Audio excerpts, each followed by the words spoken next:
She was 19 when she realized silence was a currency, and powerful men paid well to keep it. Her name was Lena Carter.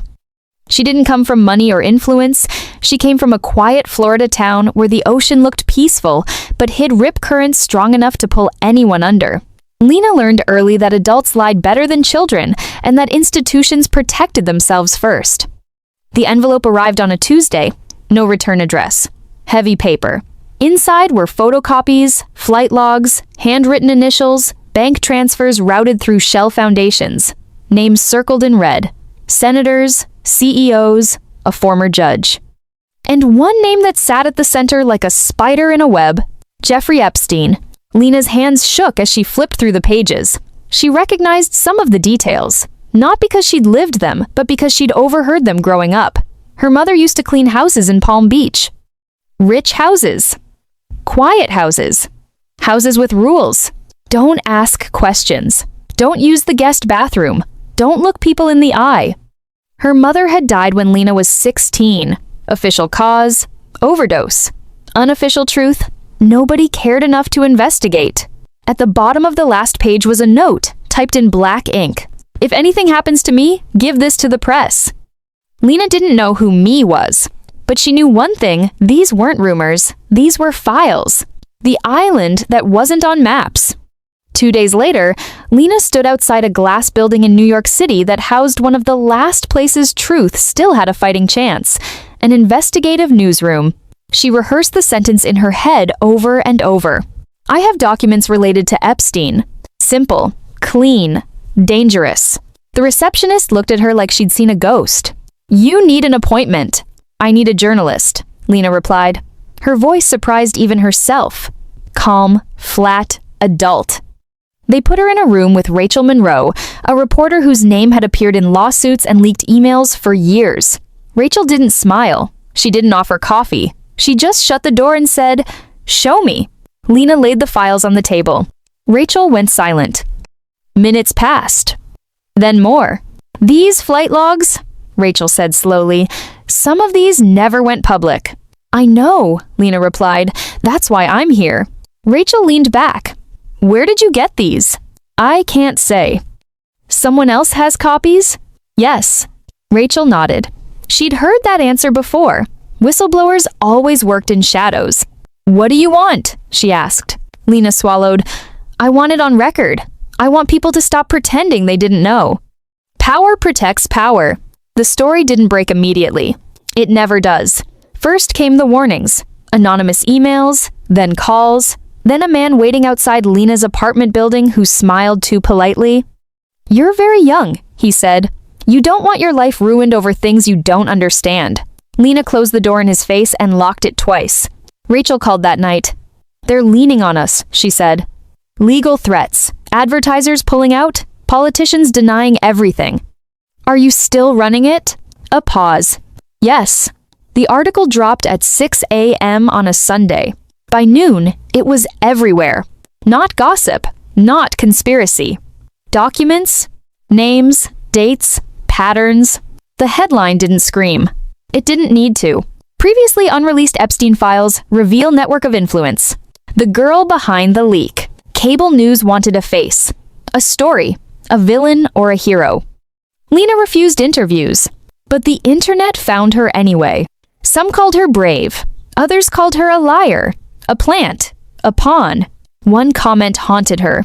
Why didn't you come forward sooner? She stared at the screen and whispered, because I was a child. No one heard that part. When the doors opened, a Senate hearing followed. Then subpoenas. Then sudden resignations disguised as retirements. One man took his own life before he could testify. Another fled the country. Not everyone fell. Some never do.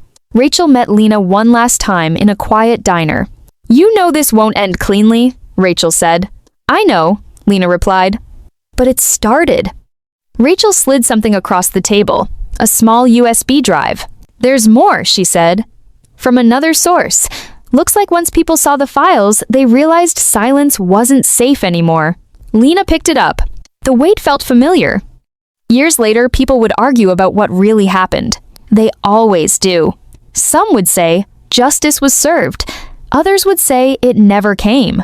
But somewhere in the archives of the internet, buried beneath denials and settlements, would be the truth. That a 19-year-old girl walked into a newsroom with a stack of papers and refused to be quiet. And for the first time in a long time, power blinked. The room was colder than Lena expected. Not physically, emotionally. Marble walls, flags, cameras stacked like weapons. Senators sitting behind polished desks, pretending this was just another Tuesday. Lena sat alone at the witness table.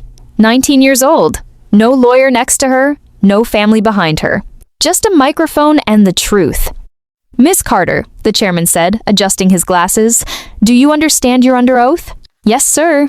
Her voice didn't shake. That surprised them. What didn't surprise her was the way certain men refused to look at her at all. Questions no one wanted answered. They asked her the safe questions first. "How did you receive the documents? Did anyone pay you? Are you affiliated with a political group?" No, no, no.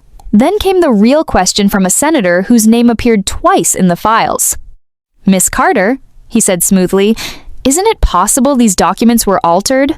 That you were manipulated?" Lena leaned forward. "Senator," she replied, "if these files are fake, then release the originals. All of them. Every flight log, every bank transfer, every visitor list." The room went quiet. Rachel Monroe watched from the press section, her pen frozen midair. The senator smiled tightly. "That's not how investigations work." Lena nodded. "That's how cover-ups do." Gasps. Whispers. Camera shutters exploded. That night, Lena wasn't allowed to go home. Federal agents escorted her to a temporary safe house, white walls, no windows that opened, phones taken at the door. An FBI agent named Daniel Reyes sat across from her. "You understand," he said carefully, "that what you started is bigger than you." "I know," Lena said. "That's why I didn't stop." Reyes studied her for a long moment. "You're not the first to bring us pieces of this." Lena's eyes sharpened. "Pieces?" He nodded. "You're the first who brought proof that connects them all." That scared her more than any threat ever had. Over the next weeks, names fell like dominoes, but never all the way down.